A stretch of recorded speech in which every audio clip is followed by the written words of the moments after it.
नाजरीन, उम्मीद करते हैं कि हम ठीक हैं और हम ये उम्मीद करते हैं कि आप भी माशाल्लाह ठीक होंगे। जैसा कि आप सबको मालूम है कि 20 दिसंबर बरोज़ सैटरडे मुफ्ती शमाइल नदवी और शायर जावेद अख्तर के दरमियान लंदन टॉप पर गॉड एग्जिस्ट और नॉट, खुदा के वजूद पर दोनों में बहस तकरीबन 1 घंटा 54 मिनट 11 सेकेंड हुई। आपने सब ने देखा होगा।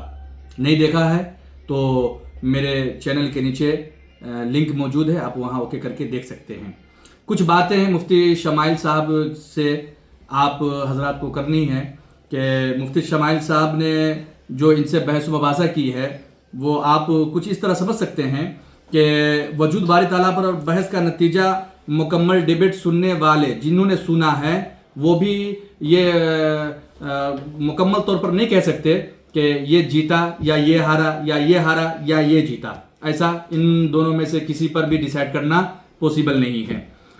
मैं मुफ्ती शमाइल साहब से अर्ज़ करता हूँ कि जो आदमी वजूद खुदा का ही मुनकिर हो वो किसी भी मजहबी किताब को कैसे एक्सेप्ट कर सकता है। किसी भी मजहबी किताब से अगर आप उसको दलील दें तो वो कैसे एक्सेप्ट कर सकता है आपकी दलील को, तो हरगिज़ वो आपकी दलील मानेगा नहीं। क्यों? इसलिए कि वो वजूद बारी का कायल ही नहीं है।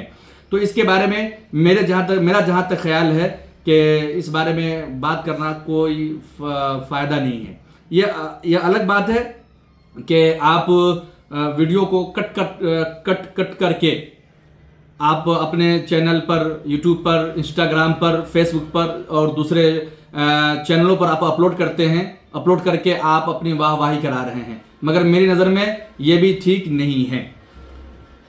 इसलिए कि मुफ्ती शमाइल साहब ने अपने जुमले में एक बात इन्होंने कही है कि अगर अकली दलील से साबित कर दें, मुफ्ती शमाइल साहब ने जावेद अख्तर शायर को कहा है कि अगर आप अकली दलाल से साबित कर दें कि खुदा नहीं है तो मैं कबूल कर लूँगा और मानूँगा, गौर करूँगा। तो मैं अब अर्ज़ ये करता हूँ कि सारे दारुल देवबंद के मुफ्तियान किराम से, दारुल नदवा के सारे मुफ्तियान किराम से मैं अर्ज़ करता हूँ कि बताएं क्या ये जुमला शरअन, ये जुमला बोलना कुफ्र नहीं है कि खुदा के बारे में अगर अकली दलील दे दो तो मैं मानूंगा, कबूल कर लूँगा और गौर व फिक्र करूँगा। अब आप गौर व फिक्र करिए, ये बंदे, इस बंदे को लोगों ने अब जैसे कि कुछ समय पहले, कुछ ज़माने तक और अच्छा खासा अरसा तक स्कूल के, कॉलेज के, यूनिवर्सिटी के बच्चे, तलबा अपना आइडियल जाकिर नाइक को माना हुआ था। अब आने वाले वक्त में मुझे ऐसा लगता है कि अब ऐसे आदमी जिसका नाम मुफ्ती शमाइल साहब है, इनको भी अपना आइडियल ये मानेंगे। क्यों? इसलिए कि इन्होंने आकर के ऑन कैमरा वजूद बारी पर ऐसी बहस की है जिसके बारे में कोई फ़ायदा नहीं हो सकता। और आप समझ सकते हैं कि इसकी अक्सर बातें, मुफ्ती शमाइल साहब की अक्सर बातें या तो शरह अक़ाइद से या दूसरे इल्म कलाम से मोड राइट्स करके इन्होंने इंग्लिश में स्पीच दिया है, ऐसा नहीं है। अलबत्ता ये किताब जो हमारे मदारिस दीनिया के अंदर पढ़ी या पढ़ाई जाती है, जैसे फ़लसफ़ा, हिकमत और मंतिक, इल्म बयान वगैरह की जो किताबें पढ़ाई जाती हैं, इन्होंने अक्सर जवाब वहीं से देने की कोशिश की है। बस फ़र्क ये है कि इन्होंने मोड राइट्स करके इन्होंने इंग्लिश में स्पीच दी है, चर्ब ज़बानी की बुनियाद पर, इल्मी लियाकत और सलाहियत की बुनियाद पर ये उजागर होने की कोशिश की है। ऐसा नहीं है, बल्कि आपने, हमने, सारे लोगों ने अपने अपने मदारिस के अंदर ये किताबें ज़रूर पढ़ी हैं। तो अब आपका सवाल ये हो सकता है कि हमारे सुन्नी उलमा क्या कर रहे हैं।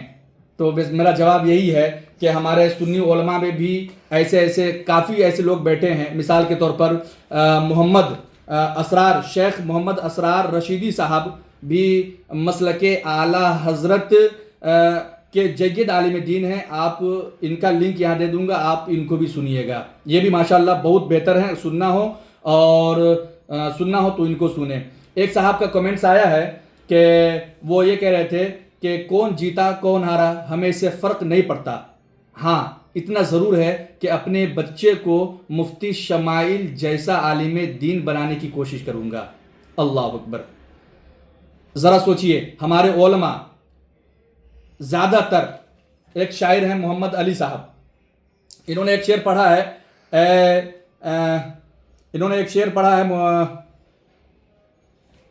اے زہرا کے بابا سنے التجا۔ تو بہت سارے علماء اپنے اپنے حساب سے مختلف علماء نے مختلف جوابات دیے، اور سارے لوگ اسی جوابات میں پورے اس طرح انہوں نے جواب دیا کہ پورے دین و ملت کے لوگ جتنے بھی ہیں بریلی شریف کے ماننے والے لوگ، سیدھا سادہ بھولے بھالے مسلمان بھائی، وہ اب حیرت میں ہیں، تعجب میں ہیں، اب جائیں تو کس طرف جائیں اور کریں تو کس طرف۔ کسی نے یہ حرام کہا تو کسی نے جائز کہا، کسی نے ناجائز کہا تو کسی نے جائز کہا، کسی نے مباح کہا۔ اب ہمارے سنی علماء بس صرف اسی میں لگے ہوئے ہیں۔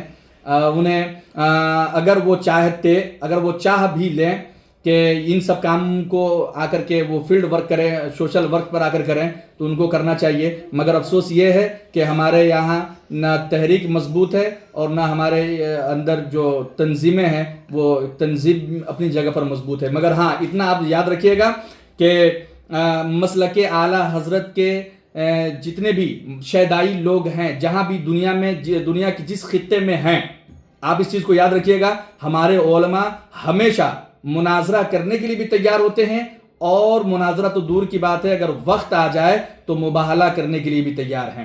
میں ایک بات عرض کر دوں اور کہ انہوں نے یہ کہا تھا کہ عقلی دلائل سے ثابت کر دو تو میں مان لوں گا کہ خدا ہے یا نہیں ہے، میں قبول کر لوں گا۔ مفتی شمائل صاحب نے جاوید اختر صاحب کو کہا، الیاذ باللہ یہ کفر کلمہ ہے یا نہیں، میں دارالندوہ کے سارے مفتیان کرام سے پوچھتا ہوں کہ یہ جملہ شرعاً کفر ہے یا نہیں۔